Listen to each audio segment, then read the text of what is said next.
This is Rural Health Leadership Radio.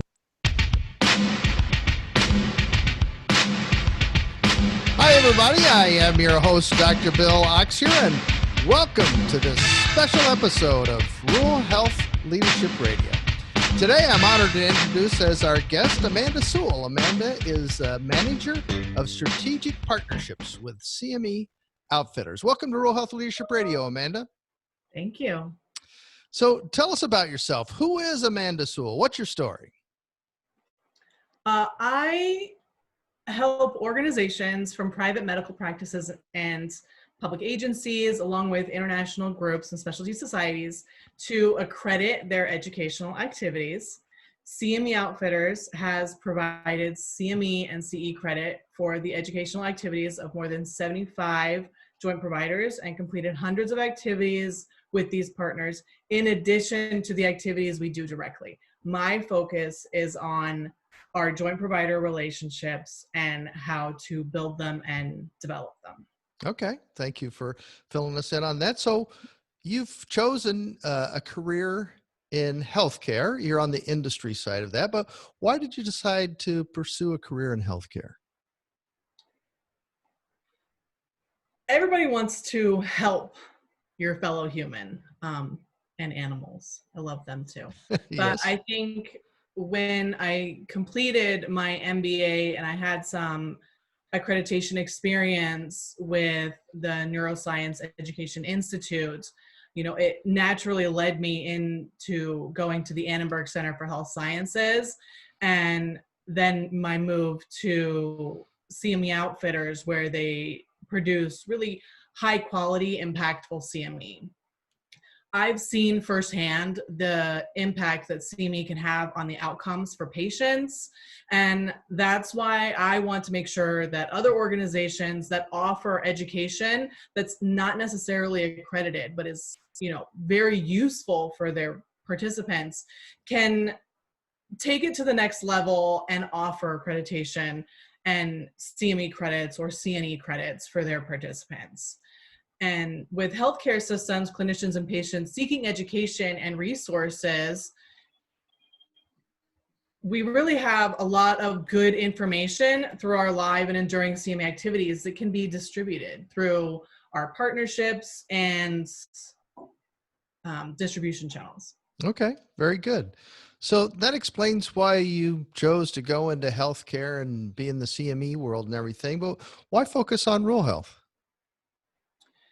CME Outfitters focuses on rural health because our mission is to impact clinician and patient lives through education. So we feel that rural health is a largely underserved community, Okay. and one that could benefit from our clinician-focused and patient-focused education in a number of areas, from opioids to HIV, HBC, HCV, and many, many others.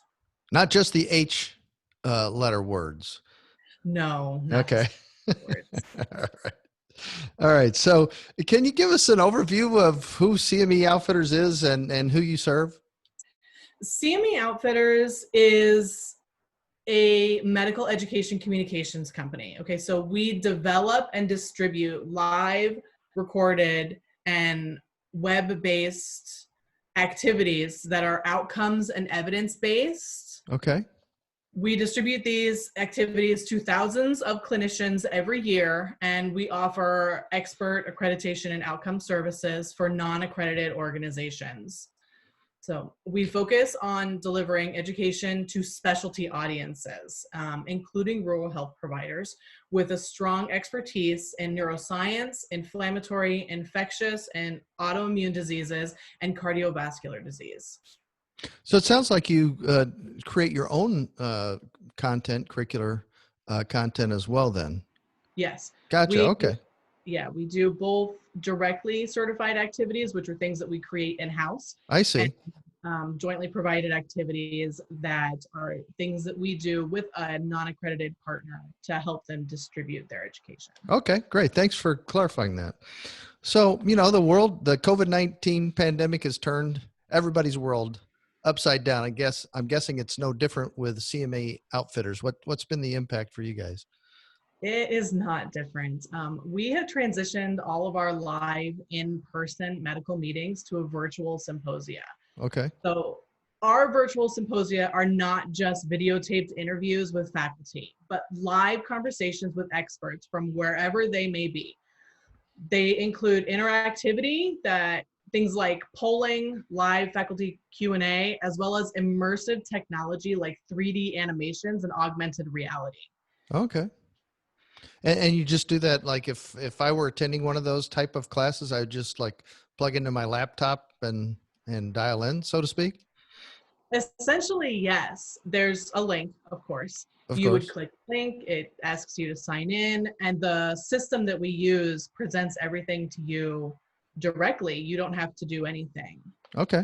All right. Sounds interesting, especially the 3D aspect of things. So you may have, you kind of spoke to this already, but I'll ask you this question again. Why is rural health important to your organization? Rural communities have been hard hit by the opioid epidemic and infectious diseases like hepatitis B and hepatitis C. Hepatitis C is a leading cause of cirrhosis, liver cancer, and mortality worldwide. Injection drug use, arising in conjunction with the opioid crisis, has contributed significantly to the increase in HCV infections. Chronic hepatitis B virus remains a global epidemic, resulting in significantly increased morbidity and mortality. Education of both clinicians and patients is the key to raising awareness and to providing strategies for changes in practice and process for the rural HCP workforce. And education to the patient is equally important so that they understand their treatment, the why and the how, so that they understand what to expect and treatment options and the various guidelines. Very good. Thank you.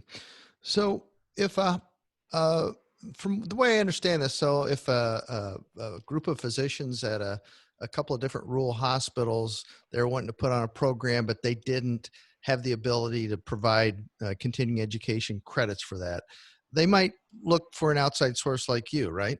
Exactly. Okay. All right. So if any rural health leader for that matter is looking for an outside source like CME Outfitters to provide CMEs, or I think you call it joint providership. Is that right? What are the top three things that they need to think about or consider when they're making that choice? Okay, when looking for a joint provider, some of the things that you want to consider are responsiveness, honesty, and capabilities. Okay. Capabilities are easy to identify. Do they have the type of credit that you're looking for the program? Are they able to obtain it if they don't have it directly? There are some that require applications. In terms of honesty, you need a partner who's not going to hesitate to guide you in the development of your activities.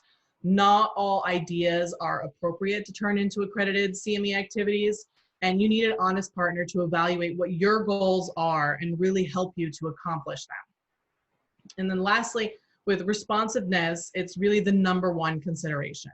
Producing an accredited CME activity, there are going to be a lot of questions along the way. You need a partner that will stop to speak with you over the phone when needed, one that doesn't wait a week or more to respond to your emails. Your joint provider should never hinder the development of your activity, but be one of your greatest assets. Okay. Very great advice. Thank you for that.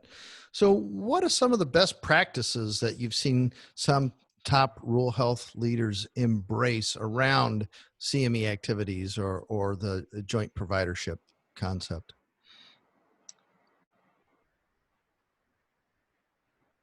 Rural health leaders, they're doing well, but they should be going beyond just maintaining knowledge to really moving the needle.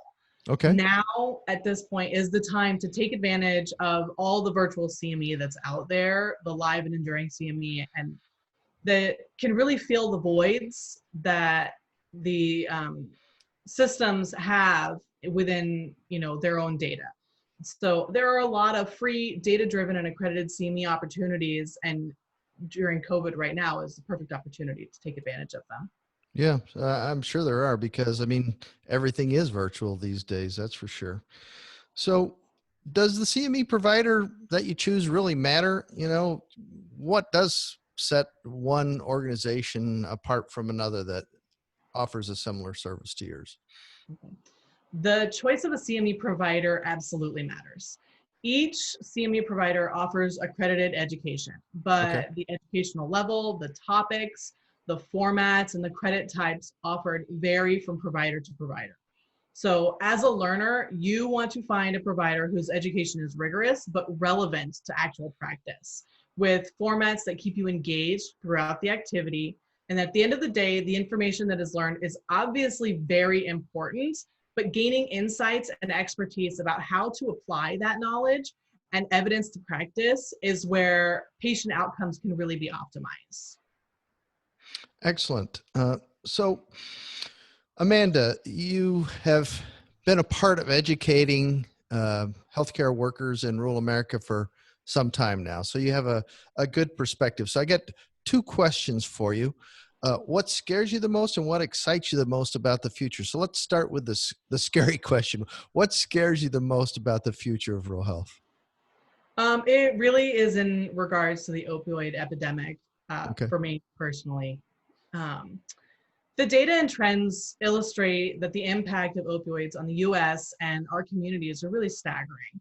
Rural communities are witnessing the growing and deadly impact of opioids, but healthcare providers at times feel caught between prescribing guidelines and patient needs. And as the prevalence of obesity and type 2 diabetes and the opioid crisis in the US continue to rise, so does chronic liver disease, from hepatitis C and hepatitis B to non-alcoholic fatty liver disease and non-alcoholic steatohepatitis. Liver disease affects a significant portion of the US population.